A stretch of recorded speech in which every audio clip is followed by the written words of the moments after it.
अस्सलामुअलैकुम दोस्तों। आज की ये वीडियो बहुत मालूमाती होने वाली है। खाना खाने में रसूल अकरम सल्लल्लाहु अलैहि वसल्लम की सुन्नतें कितनी प्यारी और अच्छी हैं।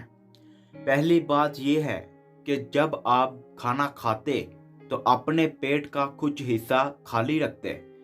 एक तो ये खाना बहुत कम खाते कि डकार न आए, दूसरा ये कि पेट का कुछ हिस्सा खाली रहे। आज साइंस की दुनिया कहती है कि एक खजूर इंसान के जिस्म में इतनी कैलोरीज पैदा कर देती है कि वो आदमी को भूख की वजह से 3 दिन मर नहीं सकता। सोचें, हम जो इतनी इतनी गज़ा खाते हैं इसका 10% हिस्सा हमारे जिस्म का बनता है और बाकी 90% हम खर्च कर देते हैं।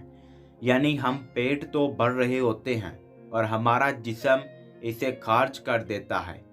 पूरी ग़िज़ा का 10वां हिस्सा हमारे जिस्म का बनता है और हमने अपने मैदे को खूब भर लिया, जिससे मुख्तलिफ बीमारियों का जन्म होता है।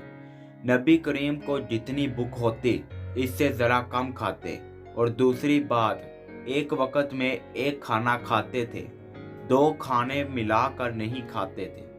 हम एक दस्तरख्वां पर 4-4, 5-5 खानों मिलाकर खाते हैं। मैं कभी कभी सोचता हूँ अगर हम इन तमाम ग़िज़ा को एक बर्तन में मिला दें तो हमारा इस खाने को देखने का दिल भी नहीं करेगा।